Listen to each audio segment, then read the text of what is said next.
Ongi etorriak Txoriene sasoi honean programara, beste behin ere, beste astearte bat, arratsaldeon Zigor. Astearteak gogorra dira. Motel. Gaurtik aurrera ez. Edo gaurkoa behintzat ez. Bueno, luzapenak alde batera utzita gaurko errezeta zein den azalduko dizuet. Barazki biribilkia. Eta behin, hau agertuta, atzekaldean dagoen aukeraketaren muina, zein den ere bai. Nik berez, aragi xetu biribilkia nahi nuen. Betikoa. Betikoa, garai batekoa bai bentsat. Baina gure gaurko gonbidatua Oskar Estangada, ez dakit, hola esan da agian gehiago sakonduz, bertsolaria, sortzailea, improvisatzailea, musikaria, ez dakit esan deten dantzaria, eta abar luze-luze bat. Bost horri bete dizkiateni, bere informazioa bakin ez da, dana bai zein barra, bera. Baina, lagun biltzeko eta denok ezagutzeko, Mahala, horren sortzaia da, Oskar. Eta gaur, hemen izango du. Izoskia egitetu? Ez, noski, sortzaia. Ahotsa jartzen diona, hori da, bera da, bai. Eta, gurekin izango da, eta aukeran, barazkiz egindakoa iradokizin. Egin baten. Orduan, guztia berriz aldatu, eta barazkikin indakoa dakarkizuegu, moldatutakoa. Espero tateatzea, gu sortutakoa da, zerotik, lehenengo aldi da olako zeo zerritzen deula, edo iketela, kasu honetan nire bizipenetik behintzat, eta orduan, ez dakit, osagaiak azalduz joango naizen, edo bai. Biribilki bat itxeko azken finen behar da oinarri bat, eta oinarri hori zerekin ingo dun, kasu honetan kuiatxoa edo kalabazinakin. Hauek hortarako lamina edo xafla fin-finetan moztuko ditu mandolina baten laguntzarekin. Labanakin inbar baldin baduzue ahalik eta finenen, baina hor beti izaten da, koskak ateratzen diela ez diela joaten oso uniforme. Orduan, mandolinakin hobe, eta hemen beti izaten duna, poliki, eskuk, atzak, poliki mesedez. Hortarako hobe, nik itxeten mesedez. Hortukoa da, hor, gorantza behiratuta, zodia moduan jarri eskuak.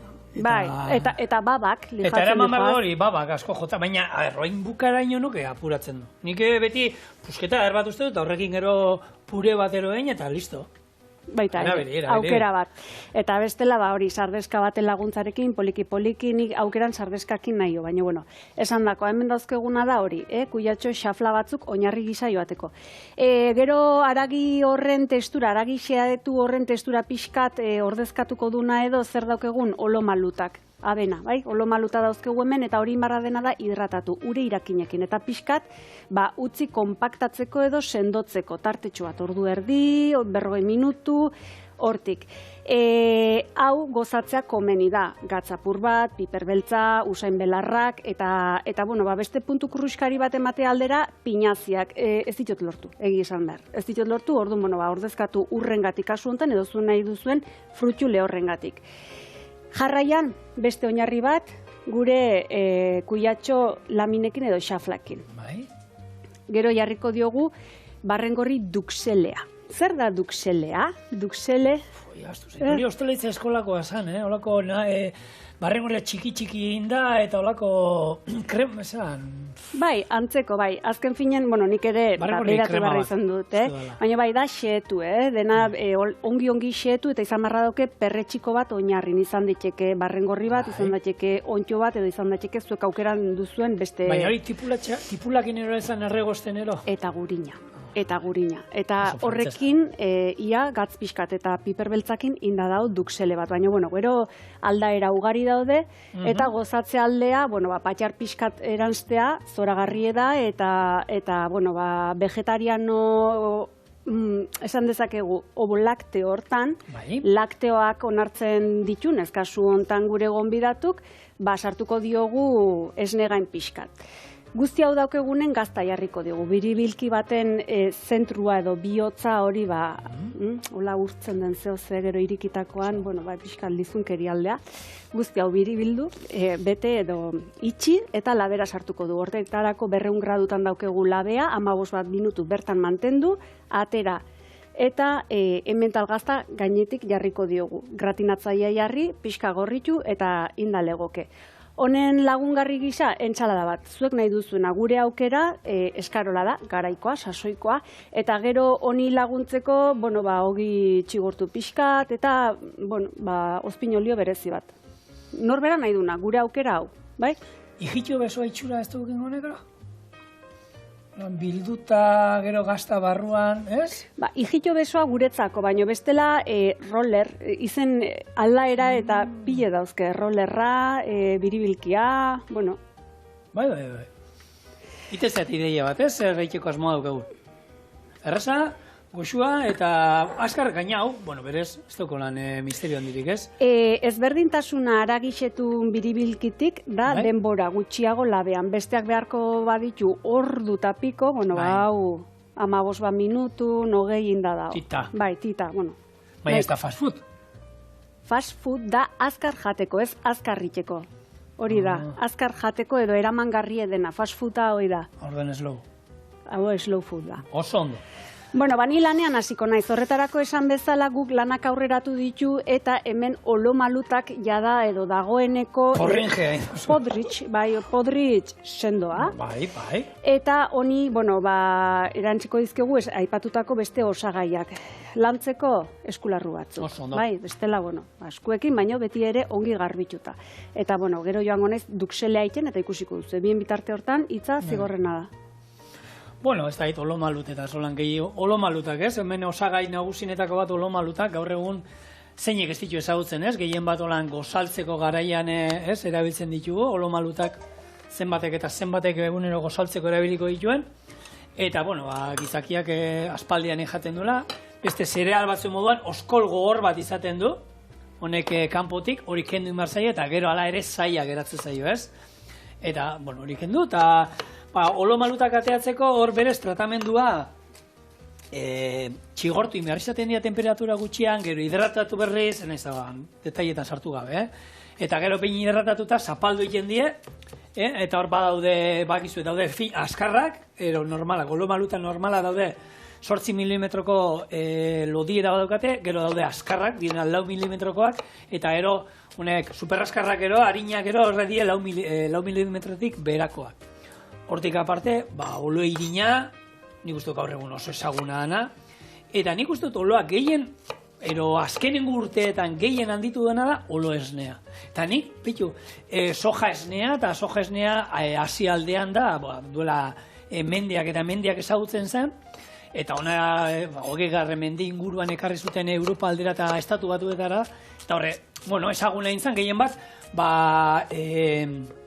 esneki alergia zieten, eta holako jendeak hartu alizateko, ero barazki jalentzako.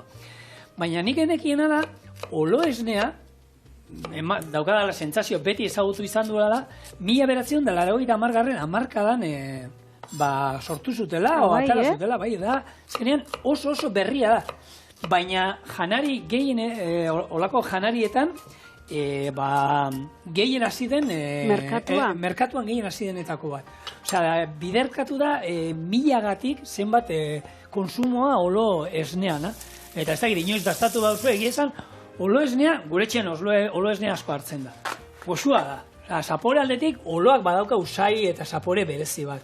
Eta olo esnea goxoa da, gaina goxo aldera botatzen du, dultzia da, lodiera aldetik eta bebai krematxua da, eta hor badaude, nik egun batean zein nun irakurren artikulu bat, holako kafe koizle batzuena, eta berak gomendatzen zuen beraien kafeak eta hartzekotan olo esnearekin. Osea, erari vegetala, nahi izan ezkero, olo esnea erabiltzea. Vegetala erabiltzekotan. Eta, interesantia iruditu zitzaian, artikulua eta horren inguruan, eta ez dakeri bada, gaur egun zema kontsumitzen den olo esnea. Bueno, hemen beti izaten deuna eta gora ipatzen deuna, neurria, eta aldatuz joan da, hobe, gure gorputze beti berera ez oitzeko. Bai, guk etxean oitura izaten du, ez? Behi esnea beti egoten da, eta edari vegetalen bat beti egoten da. Eta gaina, umei askotan nasketa egiten dira. Erdia eta erdia. Eta juten ez nazten, oloana, arrozana... Piskat. Trapu bat. Zure. Bai. Gero baita soja esnea. Soja da gutxi gustatzen zaiguna sojana. Etxean, zama izen nuke. Bai, besteak azkenean oso gustagarria dira, zan dezagun. Arrozana eta oloana otzotza oskailuan, fresko lan. Badu horxataren antzekotasun bat, ez? Zena? Horxata, Horxatarena, baina kasu hontan gaina gaur gure gonbidatu, elikadura estilo honetako zeozer eskatu zigula, vegetarianoen elikadura eta goraipatuz. Azken finen, guain urte batzuk edo hamarkada batzuk baizen baliabidea soia esnea. Ordunet zeon, edo gutxi zeon. Ia batez, eta ekarritzekotan ere kanpotik ekarri bertzen, edo Bartzelonatik, edo, Orduan gaur egun eskura ditun hainbeste eta hainbeste olako edari, zerena ez dago, alpisteana bada, Bai, almendrana, arrozana, kokoana, eta gaina, kontutan izan, hauei ja, ezin zailela esne vegetala ditu. Edari. Edari vegetala. Uste dut, hor bakarra, koko esnea deitu alda, ez? Kokoana, bai deitu alzaiola koko esnea, baina beste guztia dira edari vegetalak. Eta gizan, etxean eitea ez da zaila, Erraza da, eta badago jente bat, merkeago bateatzen da gainera, eta beti izaten duguna. Etxean indakua beti, ez jaione aukeran, hor prozedura guztia ezagutzen dugu, erabilitako osagaiak ezagutzen ditugu, eta beti ateako zaigu, erositakoa baino, osasuntxuagoa esan zago. Jakin da bintzat, zer daraman. Bai, hori da. Hemen, gure tipulatxak erregosten daude, gurinakin, olioakin, eta gatzapur bat botata izerdi hori askatzeko eta hor goxo-goxo joateko. Hemen jarraian urrak birrinduko ditu ore honi eranzteko. Zigor lanean, poliki eskuk eta atzak, Nei aberirik ez. Bai, esan diazu, vegetariano dela, orduan ezin dio txerria aragiri sartu. Kaiu puskik ez. Onartuta. Kaiu puska ez da. Ez, aukeran. Hau, jaione, zuk, Oskar bak lehendik ezautzen zen dula. Eta, errazeta ez, biribilkiana eta, 20 piko urte. Ja, sartzen nahi da. Ni behintzat bai? Hobetzen, jaione. Zuek, elkarrekin jaten zenuten eskolan? Elkarrekin jaten genuen instituto garaian. Bera bidazoan edo beran ikasten genuenen, bizikide izan ginen bertako honako ikasleen egoitzan. Aha. Eta Maripazek eta Eukenek, beraiek zien gure begiralek, eta beraiek arduratzen zien guri jana prestatzeaz, besteak beste. Eta askotan, edo maiztasunez doitxe ziguten aragixetun biribilki hori. Betea, eta zoragarria zen. Klasiko handi bat. Bai, eta beste klasiko bat zen, nola, Iunabarretan, biltzen ginen bertako pixukidek ez dakit, ikaskidek, ez? Bizikidek, eta, Oskar zen bertako alma materra, nola ez? Bere gitarrarekin antzen aritzen zen guri girotzen Iunabarrak, bai, zoragarri. Zer da alma materra? Nola esan, zer da alma materra, kri, zer da alma materra? Ez dakit, festaren epizentrua, gatza, piperra, antzeko adibidez, bai, edo, pixkatez, doain hori bazun, biltzekoa eta izatekoa, ez, izarra ez dakit esan, baina, ez dakit nola hartuko luken berak, baina bai, izar puntu hori bazun. Eta badu, oaindik. Bai, liderra, izarra, bai. Eta eskolan jaten zen duzuk? Jangelan. Bai, eta txikitan eskolan jandakoa zara, eskolako jangelan, ero etxea juten zinetako zinen? Etxea joten nintzen, eta bai tokatu izan zait, txikien nintzela edo jangelan gelditu beharra, baina hankan, aberi bat inulako, eta niretzako esperientzi bat. Esperientzi bat, nola, niretzako izan zen, zer, berezie, esperientzi eta oroitzapen goxoa dauket alde hortatik.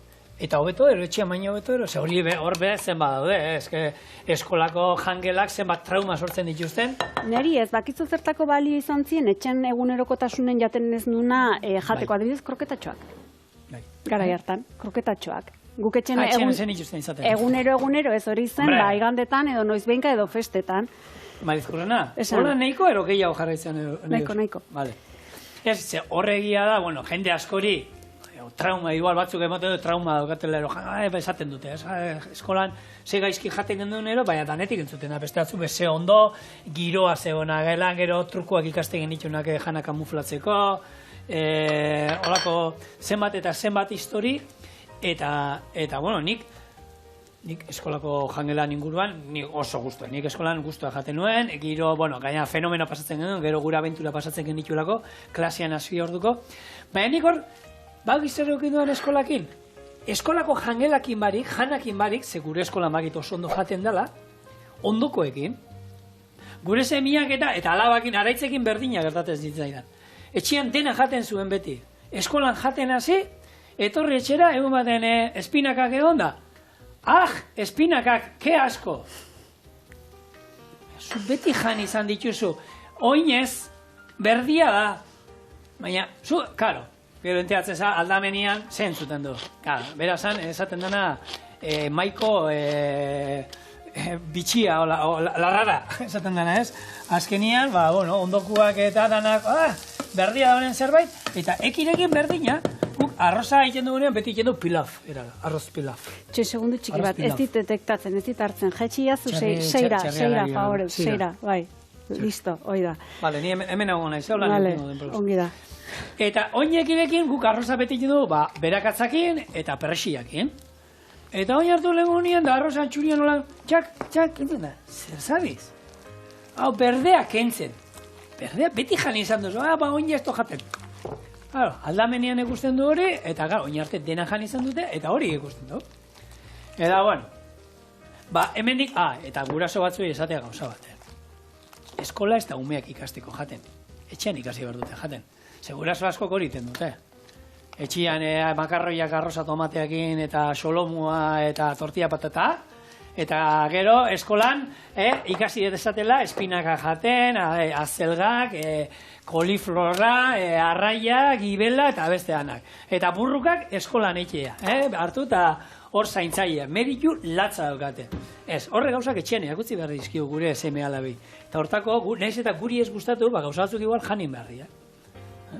Eta hori, zenbaten ikusten zu, guk etxean, beti, burrukarik ez izan biteko, Sanjako guak eta ez da izan, klaro.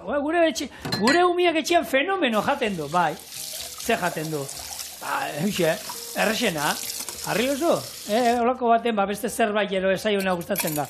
Eta olako jentiak egiten duna hori, etxeko lanak eskolako egitze. Hori ez den behar. Eta hau esan da. Amen. Zigorrek esana? Hori da. Eskolan munduan, eskoletako jangelen munduan, oin bitu mugimendu interesgarri bat, dudala urte batzu Euskal Herrian atera da, eta guraseo elkarteak eta batzen nahi dira, Durangaldean gubintza dugu berton bertokoa, ez? Non iten duten bultzatu, aldala, gizu eskola batzuetan bertan ez dalako sinatzen, ez daukatelako sukaldea, aldala eskola hortan sukaldea jartzen, eta sukalde hortan bertako produktuak erabiltzen, ez? Eskualdeko produktuak erabiltzea. Hor, kalidadeko produktuak ibiltzen ditugu, lehen sektoreari lana ematen zaio, konfiantzako, produktuak ibiltzen dira, eta, toki askotan, ari dira holan autogestioan, beraiek eramaten sukalde horiek, eta benetan lan interesgarria egiten direla, eta, gehien bat, ez, bertako gaztei da, animatzera gero, ze jentea ez da, ni baserria zertako jogunez lanera. Gero, nun salduko dut dara. Zuri esaten baizute, herriko eskolatik, zuk ekoizten duzun barazki guztiak, hoien erdia, erosita daukazula, beste segurtasun bada da, ez? Bizkarra, azkenen, bestea. Goratzen zara kukinen, non? Hemen txorienen aurrenetako, duela 6 urte aurrenetako gonbidatuetako bat izan zen. Erroa, hau, etxanoko gazta, eta berak egiten duena da, badaki, berak egiten duen, ekoizten duen jogurra ia dena, Zornotzako 2 eskolak erosten diote. Eta hori, beste lasaitasuna, beste bi behiero erosiko ditut, badakit, behar badagola, eta astero jogurra erosiko diatela. Gero, aparte, berak saltzen duena dendetan, eta asokatan debiltzen danean, baina jakinda, bizkarrak behintzat, Eta, olako ekimenak eta ondo daude, eta, pixkanaka gero eta gehiago horrea doazen, da. Hau aipatuta horre sartzen da azken finen, nola esan, dieta edo eguneroko elikadura horren beste antolaketa bat. Eta adibidez, esan, hausnartzekoa da, klasera joango dien umek lehenengo babarruna jatea eta jarraian gixadue. Ez di joazten mendira, basora. Ez? Pixkate horre... Horbe kontrola bada. Hor, nik gurean ikusten da, izaten da noa, babarruna, bigarrena, harina, eta hor eskolan askotan iten da, astean egun batean gutxienez barazki jaldea menua. Hau da, lehenengoa dilistak, eta bigarrena arroza. Horrekin, barazkia sartzitugu, proteina oso bat badukagu biloien asketarekin, eta bada hola zainketa bat, eta dietista batzuen lan atzetik gero, eta zuk esan dut, umeek energia behar dute, Baina, bueno, ez dira, ez da egit. Baina gaur egungo jolastokira harrik altzatzen juten. Klasek nahiko estatikoak edo, ez? Egoneko di ordun. Bueno, olako ekimenak edo eta norbaiteko olako ekimenen bat, edo aurrera ematen badu beraien eskualdean, eta berri eman nahi badu ero, guk gerturatuko da, deitu idatzi guri txoriena@eitb.eus, eta txoriene zuegana jungo da, eta pixkat kontatu ikusuen nola egiten duzuen, ze jende interesatu dago, gero eta interes gehiago kontu hondak. Kontzientzia. Bai, ze jaten duguna gara Jaionek. Eta bakizu janaria osasuna dela, eta gure seme alabak beti ere, hori gero gurekin aplikatu behar dugula, gure seme alabi hobeena ematen diegu, eta gero gu jateko garaien, gaizki jaten, ez. Umei ematen diguna guk ere bai. Hoi da. Duxel? Duxela enbar duzu? Bai, martxan dao. Bueno, oain zue irabazi ez dakit nola esan, zue bizituko diot, kontxo. Aldo zo, bai, hori bai, gatza gehitutakoan. Honek zerringo dion lagunduko dio barrengorriari edo txampiñonari bere urori askatzea, eta interesatzen zaiguna da lurruntzea. Gero, gelditzeko beste ore moduko bat. Zeren eta gogoratu, erantziko diogula esne gaina ere. Orduan, murriztea interesatzen zaigu gero hau ez aldeiteko, ez? Hor, ahalik eta gehien itxasteko. Bai? Venga. Lehen, alma materren aipatu guen, hor esazu, ez? Zeukala doaia, ero... Daukela, jendia batzeko eta hori. Izugarria. Doaia eta talentuan arteko ezberdintasuna? Claro, legunean horpetza da, doaia eta talentua. Ze hor, ez? Jon Mikelek talentua dauka kamararekin. Artista da, ondo manejatzen du, ondo enfokatzen du, baina Monikak en cambio doaia dauzka. Ja hor da, don, dauka, ez da berezkoa bakarrik, ja da, zeru mailan jartzen duen zerbait. Nola kamara nola manejatzen duen. Horrekin zesana ezu. Pelota jera inaizela. Bai, jainkoak egun hartan, doaina, kamara kontrolatzeko doaina banatzen hasi zen, eta Monika plazan erdin zen. Noi esan ezu? Bai. Eta askartasuna eta banatu zunen jainkoak, zigor komunian iskutan zeon... Bueno, mania zabaldu zunen ni plazan erdin neon. Erdin bai, ez? Kristala nola daude txekuak? Erri. Importante. Mucho importante. Bir. Baina, bueno, azkenean hori da, antza, talentua bada jende bat berezkoa daukana, ez? Berezkoa zerbait egiteko, gauzak, berezkoa ja horrekin jaiotzen dana. Ez da, talentuzua, ero talentua inda lortu alda baita. Nik uste doaina dela norberak dakarkina de serie, edo jaiotzaz. Bai. Eta talentua dela praktikaz edo eskuratzen zoazena. Ez da bia berdina, baina ja doaia dela... Hori Oskarri galetu barko diogu, zeren nik uste berak doaina jaiotzez dakarkila. Eta gaina mantentzen dula. Sormena denare izugarri da, ez? Hor izan daitezke puntu batzu, gorenak berago inspiratuta nahon musa, nire musa. Musa, maiosa? Ez. Hola. Ez da, musa zeu da... Bai, esaten da, azken finen sortzaiek behar izaten duela inspirazio iturri bat. Eta, bueno, bakoitzak izan dezake pertsona bat, edo zer, iluna bat, hortik ere badoa. Baina, batzuk top goien mantentzen dienak ere badie, orduan, bueno, hori, zerra, talentua doaina hori dakien bati edo hor dabilen bati galdetu beharko diogu, ez? Zuk errezetak sortzeko garaien nundi tiratzezu, talentutik? Eboletatik. Akontza. Kopipega, esan nahi txuzu. Ez ala. Kopipega. Tan asmatuta, Jaione. Nik, asmatzeko garaian, lehego eta behin, probatu duzunan zerbaitetik. Hortik tiraka, gero osagai hau ez daukadala, honekin aldatzen badut, beste hausateako zai. Gero sasoian oin hau da, honegatik aldatzen badut, holako pupurri bat egiten dut, eta ateatzen dana. Kopipega. Batzuk bai. Bai, egi esan dena sortuta. Ondo atara, a ber, gugamen, gainera, txorien ez da zui erakusteko, errezeta berria bakarrik erakusteko, betiko klasikoak ekarri zan ditugu, askotan. Eta betiko klasikoak, 100 urtero, 10 funtzionatu badute, gu eska detorriko hemen esko, ez? Ondo daude, ondo, eta guk erakutsi ditugu. Bai. Ero, gure moldaketak. Hori beba egiten da. Ze, azkenean, zenbat errezeten moldaketa. Errezeta guztiak, nik uste dut, errezeta guztiak izan dituztela moldaketa. Eta gaur egun eta gehiago, enbeste, keto dela, keto elikadura dela, ez daiz elikadura dela, geroz eta aldaketa gehiago dauzki, eta bertsio gehiago, eta bueno. Betxo, ni baino galdera dauka. Bota. Berzio originalak, errezeta honena, nola izango zen? Igual, hor jende gonda, eta nik nahi nuke jakin nola zen garai hartako errezeta originala.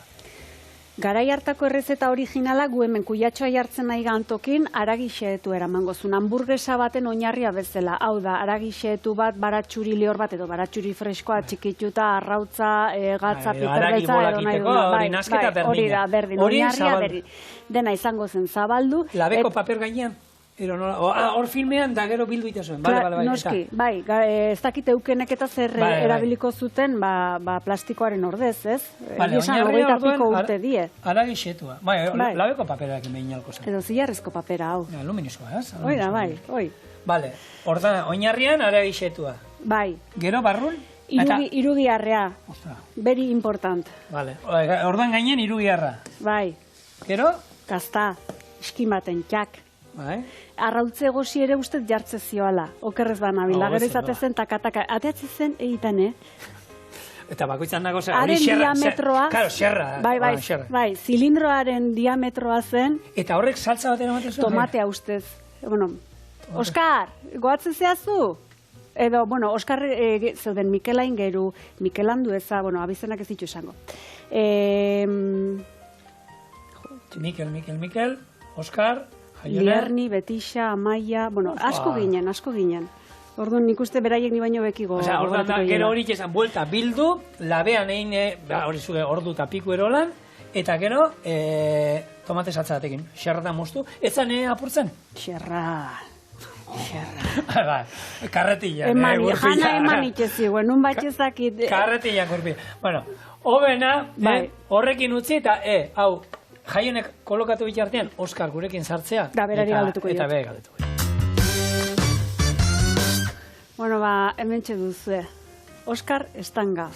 Jaionea Cesarrera indiazun. Bai? Arrituta eta arrotuta gaten ez egia esan pixka bat. Alma mate. Eta ala zen eta ala da. Alegia, denok iten gino, polita zan, gaubela horiek gitarrakin bate kantatu, besteak txalo, besteak dantza, ez dakit iten ginen, baino azkenean zan, parte hartzaile zan, ez? Falta zen, baina bai. Eta gauero zan. Eta gauero 2 urtez. Udaken duta, bakoitza bere txera joaten zela. Egunak eta goen kalek egia zan, kentzen zen protagonismo pixka bat, gure parrandari baino. Eta goen kale aipatuta Mikel Aingeruk bukatu zuen. Ara? Ze gauzak, Zeinek esango, nordaki non bukatuko dugu, nordaki. Segi, nik joia, ez dut, esartako behar, así que... Oso, benetan, holan da biltzate, oin dela ordu erditik. Ze kontu gehiago, nola zien abesti horiekan? Pixka, kontatu, ze abesten zen duten? Denatatik. Tran Roberran, baita, ibaten bat izango zen, hola, ez? Bueno, egia da nik uste, ozala gara, pixka makarrismoan gara jare bazan, Nirvana, baina nik uste, hor politia zala, kantataz aparte, denok atatzen genuela barruko artistilla hori, ez, pixka bat, eta batek hau, besteak hori, eta gaubela hori, ez, egiten genuen gaubela hori, polita zan. Zezan, bere faceta artistikoa zintzen. Osa, jaien esan... Bata. Zoragarria. Ai, eskerrik asko. Egi, ez, hola, como... Xenxile, boliko... Lotxati xamarrare. Asiera. Gero, hori zautu gendu txorinen, asiera niko lotxati eta isilla zanon ja... Gero talentua benetan ateatzeko preste honen eta da honen, Hemen, patxarra bertan. Eta... Ja, ez errada, ja, eroseizu. Bai. Zehoze gelditzen zitzaion. Alkohol hori erreko diogu, eta jarraian esan dakoa. Zigorrek hartuko du galderaren erantzunkizuna, edo ardura hori, eta gu gehituko diogu bien bitarte horretan esne gaina. Eta berriro ere murrizten utziko dugu. Perrisila erantzi, eta gainean jarriko diogu kuiatxo oearen gainetik, bai? Beraz, hoixen ere lana. Zuena, galdeketa. Bueno, bertso saioan gaude. Oskar. Atzera. Hola jarri bai ez, hola taka. Oskar Estanga Eskurdia. Nagozo, zu pentsa, jarri ideia. Doinuan pentsatzen ja. Nafarroko gaitza herrian jaiotako gazte bat zara. Bertzolaria, musikaria, dantzaria, sortzaia, animatzaia, improvisatzaia, irakaslea, abeslaria. Bertzo bakarrea batean, nola definituko zenuke zer egiten duzu, zer zara? Bueno, egia berso doinu librean hartuko dut hau, bai? Berso, bueno, egia da momentu honetan hori, bertsolaritza klasikoa, pixka eta parkatu xagoa, bai? Bueno, hori dena entzun da, nire buruari zalantza sartzen zaitea benetan zerbait nahi zen, edo ez nahi zen, edo ba nahi zen, edo nola den sakontzearen kontu hori, ez? Baina bai, egia da, beti gustatu izan zaidala investigatzea. Eta gero eta argiago daukat, gauza edo teknika bera baino, interesgarria egiten zaidala gauza bakoitzarekin zer mugitzen den eta zer sortzen den. Alegia, bertsolaritzarekin egoera batzuk sortu daitezke eta leku batzutara iritsi algara gure barrutan eta besteen barrutan, musikarekin berdin, mugimenduarekin berdin, gela batean berdin, ez? Azkenean nahi duguna da zerbait jarri denon aurrean, iristeko leku interesgarri. Osasuna izan daiteke, ongizatea izan daiteke, bizitza izan daiteke, bueno, horra daude, orduan, nik uste azken, horri investigatzaile bat naizela, ez? Zerbait horrek bildu dezak igual bizitzako investigatzailea. Segia esan, sakondu asko, ezertan ez dut sakondu. Hori ez dago esaera bat esaten duela, lan askotako gizona, pobre, seguro, erderazko, lako zerbait. Bada, eta nik uste hori, gizarte espezializazioaren garaian sortutako esamolde bat dena, ez? Alegia espezialistak behar diren gizarte batean, ez? Bueno, nik uste interesgarria dela, alegia, eta lehen hau haitu zate, talentua, aukeratzen dugu zer nahi dugun izan, berezkoa da, nik ez daukat erantzunik, baino gure historiagatik edo nire historiagatik, bakoitzak ez, batzuk erabakitze dute, hau da nerea eta hemen noa, ea erabaki pertsonala den, edo inguruko presio den edo zer, horrez nahi sartuko, eta beste batzuk, aragoaz, onuntzagoaz, bueno, nire garaian, uste nuen miseriak harriko zidala, baina orain ohartzen naiz, aberastasunaren kontzeptuari buruz ere hitz egingo genuke, luz eta zabal, baina igual ez daukagu denbora askorik, baina aukera pila bat ematen dituela gauza ezberdinak ezagutzea eta haien arteko sareak sortu alizatea, ez? Eta lehen zer da sorkuntza, dena asmatuta dago, eta aldiz dena berria da. Orain gertatzen ari dena ere berria da, egia da oinarritua dagoela, zer da zarra, zer da berria, orduan egia da gauza ezberdinetaz jakiteak, gaitasuna ematen duela, eraikitzen jarraitzeko, eta hori badena ongizatearen zerbitzura, ez? Hola gozeo zer? Eta ez aspertzeko, aspertzarekin baten. Batzutan komeni edo behar, pixka, igual lanaren inguruko adikzio bat ere sortzen da, ez? Edo gustoko hori lana bihurtzen den hortan, hori bastean zehar hau egiten da, asteburuan hau egiten, eta orain hemen, eta orain hor, eta orain ez dakiz zer da, bueno, azkenean igual aspertzea ere sartu behar nuke pak horretan, pixka bat gehiago. Badakizu hortaz ere zuek. Badakizu. Zer. Eta hor, inspirazioa nun bilatzen duzu, nola etortzen zen, baukazu zerbait jolan, beti gauza berrik sortzen biltzeko, badao teknik, hori kasiten da, ero? Bueno, nire kasuan, da, ez dakit zuenean ere, azkenean deno gara sortzaile, edo, beharraren arabera ere, bada, eta beharra nondik etortzen den, ez, behar... Moldatzen jutea, pixatero. Bai, beharra edo naia, ez, alako batean, errealitatean egote horrek, balako batean, hemen zerbait falta da. Edo daukadan honekin hau, hemendik joaten baldin bada sortzen da zerbait berria, ez alegia, nire kasuan musika eta bertsoarekin sortu zen alako sorkuntza, ez dela ere deus berria, baina bertsolaritzarekin nabil, musikarekin nabil, eta hau elkartzen badut, eta sortzen da zerbait berria, baina egia da bizitza etengabeko mugimendua dela, ez? Orduan, mugimendu hortan, noruntza joan, ez? Eta izan daiteke mugimendu hortan, betikoan gelditu, rarra egin, eta, ongi dago, ez? Batzutan behar da ere, taka gauza mekaniko hori, eta beste batzutan, ez, sortzen da, ez, edo, esperientziaren arabera, nire kasuan ere hori, musika jartzen ibilintzen gauetan denbora asko, eta ikusten nuen, jende askorekin egoten ginela, eta baina zerbait falsatzen zaiola, ez, mozkorkeria, nola bilatu dezaket hemen falta zaion hori da, alegia sorkuntza beharrak ere ez, emate ditu pista batzuk, ez, haukenduko nioke, hau jarri, errezetei bezala igual, ez, honi haukenduko nioke, hau jarri, hori da, daukazunakin. Eta sortzaile badau teknika ematen sortzaile izateko, ze behar da? Nola esan, piztinara saltatzea edo... Etxoin. Ez daukira liburu bat olan, ez? Musa. Nere musa bizitza da. Nio. Zabala geho. Ez du gasko esan bino, Bizitza. Bizitza. Indarra behar da bizitza hieltzeko, Baina bizitzak ematen dugu informazioa etengabe, ez? Eta batzutan gustagarria, gustagarria, bestetan ezain gustagarria. Plastekoak bai, eta... Claro, baina, claro, handikan bizidea ez dena izango baliz bezala, dena hola arpakin etortzen dena, grin, eta batzutan ra, etortzen da, ez? Indarra, ez? Eta orduan, bueno, azkenen, hor badago iturri bat, ez? Eta iturri hori, bueno, horri bide eman ezkero, ematen du bidea gauzak sortzeko, ez? Eta gero batzutan kristona balio du, eta bestetan kakazte balio. Da, dena onartu behar. Dena onartu behar.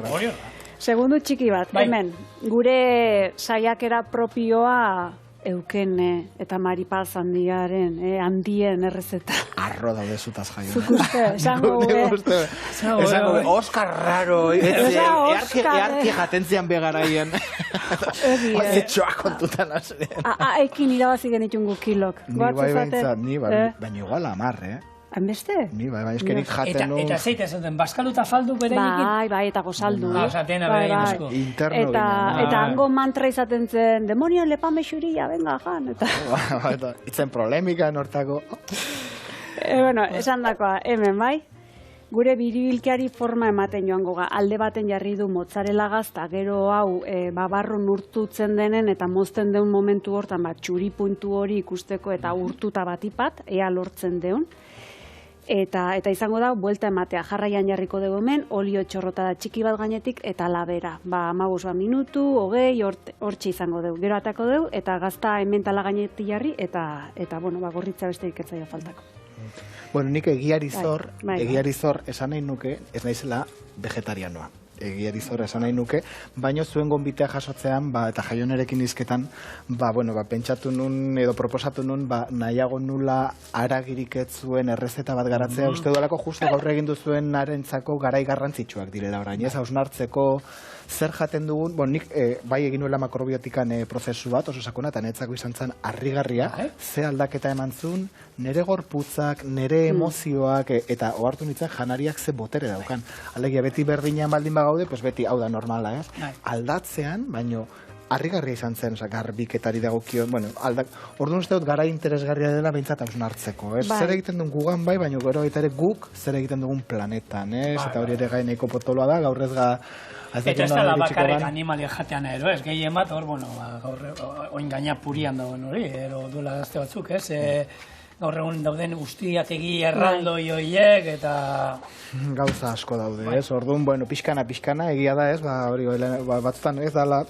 Ikusten eta ez dago, baina, pixkana, eta benetan hori nabari dezakegula osasunean eta ongizatean, ez? Baina, pixkana, horregatik, gaurko urratxare asko eskartzen dut, eta naizta errezeta ez izan, ura bezain goxero, seguro, hemen etorkizuna da. Hemen etorkizuna eta diametro berdineko zilindro. Hoxe galdetu behar nizan, tamaino horietako ezen? Era ondioa.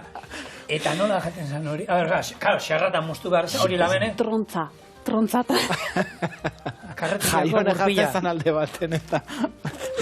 Eta saltzan batekin edo, Tomatea jartzen zigun ondoan, eta bai. Nik egia esan nintzen horretzen. Ni bai. Eta Maripazen kroketak ziren mundialak. Goraipatu behar du hori, gure begiralek baziela, baina bertan kozinatzen zuela, bertako sukalden beraiek lantzen zuela eguneroko menua. Hombre, baina garai batean, gure garaietako eskola guztitan, sukaldea bertan zegoen. Gerora etorri zan, katerineko enpresa handi hauek, eta eskolak sukalde gabe egitea, eta janaria prestatutek hartzea. Eta nik ustean lortu genula beste gauza bat oso ederra zena, eta zen familia sensazio bat ere lortu ginen, ezta? Nik uste jende gutxitxo ginela, ez ginela asko, eta janaria zaparte bat zegoen aloko harreman bat, residentziak igual arai hartan, eta adin hortan ganberro xamarrak izaten zean, baino, nik uste gure kamadaura, ez dakin nola esan, gure kintaura, izan zela, pixka famili kutsu hori izan genula, ez? Gero herri txikitatik bildu ginen hainbat, eta bagenun. Orduan horrek ere gure osasunean ikuste eragintzula, Zer adin zen eukaten orduan zuak? Ni 15 batekin sartu nintzen, 16 betetzear, eta bai. Nik 2 gehiago zekulso batzuk errepikatuta joan izan, nire burua bilatzeko garai hortan, baina nik 3 bat gehiago edo izango nintzen. 2 gehiago, bai. Bueno, Oskar, azken urtetan dantzan munduan eta basabiltza, Bai, dantza esatek nahi pixkat erreparoa ematen ditz, azkenean dantza igual lotzen dugula iruditzen zait forma zehatz batzukin, ez? Edo koreografiekin, eta pixkat, gauaren musika jartzen, euskal kantekin, batukaderekin ibili ondoren, ohartu nintzen, bueno, saiatu nintzen bilatzen nola gorputza mugitu, nola isialdia sortu osasungarria izan daitekena, bai? Non, bueno, egunez egin daitekena, non sustantziari gabe izango den orduan, dantza librea deskubritu nuen. Esan dezagun, badira espazioak eta disiplina ezberdinak bideratzen dutena espresio irekia edo askea, eta hor nahiko murgildutan nabil bai azkeneko urtetan. Eta horretako edozi musika balio du? Edo badago behar da hola musika berrezin bat? Bueno, zesango nizuke, musika nolabait, musikaren arabera giro ezberdinak sortu daitezke, eta gero badude disiplina ezberdinak. Adibidez, batzuk aipatzearren, kontakt improvisazioa, bueno, hori izan zen, berbena berria deitzen diot horri, bai, zehalegia bada dantza bat, improvisaziora irekita dagona, eta kontaktoa ahalbidetzen duena, edo zen gorputzatirekin, eta oso divertigarria da. Egia da, bueno, aurrean jartzen dizkigula baditugun ohitura batzuk, tabu batzuk, beldur batzuk, ez? Horiek garatzeko eta ikusteko ere ederra da. Eta horra adibidez, berez esaten dute, esaten dute espertoek edo, musika ez dala komeni, ze musikak distraitzen du eta kanporara ematen du eta ez du gure arteko kontaktu horretan arreta jartzen uzten adibidez. Baina beti erabiltzen da musika. Gero ekstatik dance deitzen den beste musika mota baten, baude momentuak musika oso gogorra den eskatu alizateko, alegia musika beti dago mugimenduaren zerbitzura, eta segun ze mugimendu mota garatu nahi den, hori musika mota bat da edo bestea. Bai. Interesgarria. Bai, super, interesgarri. Baina, bueno, denbora joaten nahi zaigula, bai. Bueno, labean dago gure barazki biribilkia, eman behar dizkiogun 20 minututxoak eman, zuentzako segundu txiki bat izango da, eta bueltan gara, plateraratze lanetan. Bueno, dagoeneko gure biribilkia egin da, amaitu da, kurruskari da, eta zigorrek aterako du. Labetik, eta guk entxalada, Desiatzen probatzeko. Bueno, baino lehenengo entxalada atondu behar du, hortarako zuk. Honako giko iskorrauek, eta sesamoa zia bota. Kain. Nio. Earra itxura, Katxarrua. Ozpino oliorako detaile txiki bat, bota diezaiok zuek eskura daukezuen olio bat, eta bestela ere gogoratu ona pixkat zaporedun edo olioak badaudela, kasu hontan limoi zaporekoa. Beraz, jantza txiki bat.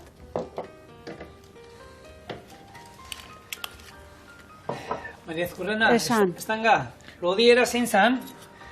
Nik ez dut horreitzen. Bai, antzeko. Bai. Eskuzabala. Earra itxura. Soia saltza, barrura. Bota diogu ere ziapea, bota diogu ziropa. Zirapea eta ziropa. Euskal Irratian improvisatzen astero entzute zaitu Euskal Irratiko jarraitzea. Bi astetan behin. Egiari zor, bi astetan behin.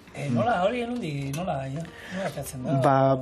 Bueno, lehen aipatu bezala musika eta bertsolaritza biak izan ditut lagun, bietan sakondu gehiegi ez, baina biak uztartzeko nahian edo, alako esperimentu eta jolas bat, musika oinarri batzuk egiten ditut etxean, pixkat hip-hop kultura oinarri, baina kumbia, samba, pixkat alako gauzak nazten, eta omendu bat izaten dugu alde bihaztean behin, eta harrek egindako elkarrizketarkin kanta sortzeko hori aukera, izaten dut bihaztean behin. Apunteak hartzen juten zara?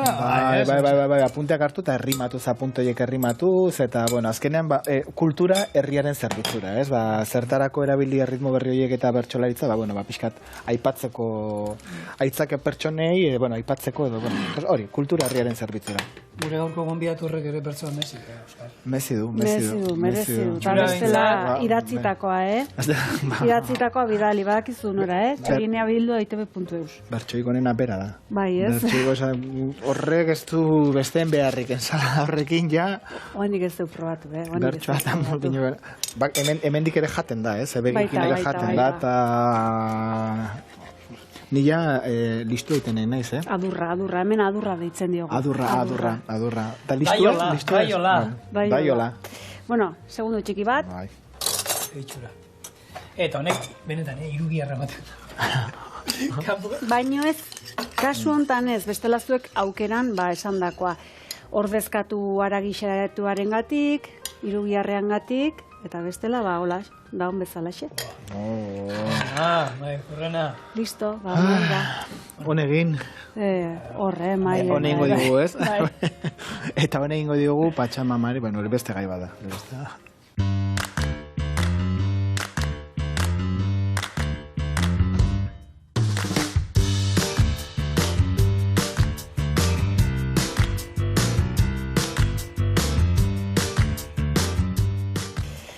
Bueno, dastatzea besterik ez zaigu falta, baina hau txoriene da, eta elkarrizketa bat, beraz, azken galdera, zure hurrengo proiektua.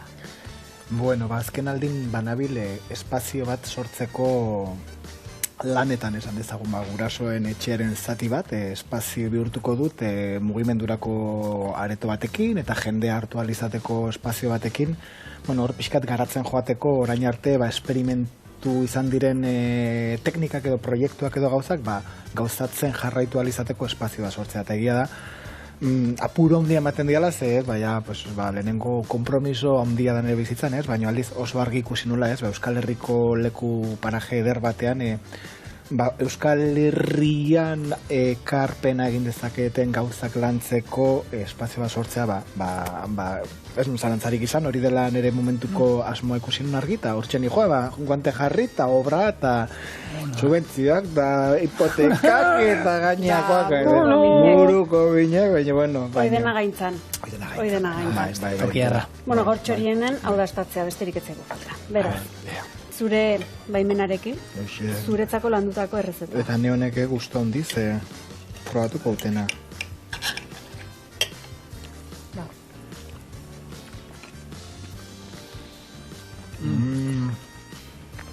Eharra.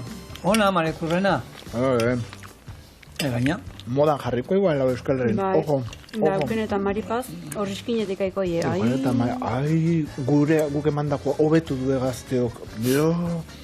Eskerrak. Etorkizune harra daukeu. Eskerrak zuei gaztiak. Neiko pazientzi izan zuten horiek zuei aguantatzen, egia esan. Pena mezi, eskerrik asko duken eta Maripaz, eskerrik asko. Zeinak esango zuen, txori buruaik fundamentu. Txorien emukatuko zuela. Eskerrik asko zuri, Oskar, gure atortzera, benetan plazerra izan da. Eta gure atiak irekita daude, nahi zune arte, así que urrengoan gukongo da gaintzara. Baita, aukera bada. Erralitzak emaia zu urte terdi. Ojalá. Urte terdi arte. Etxo. Ojalá.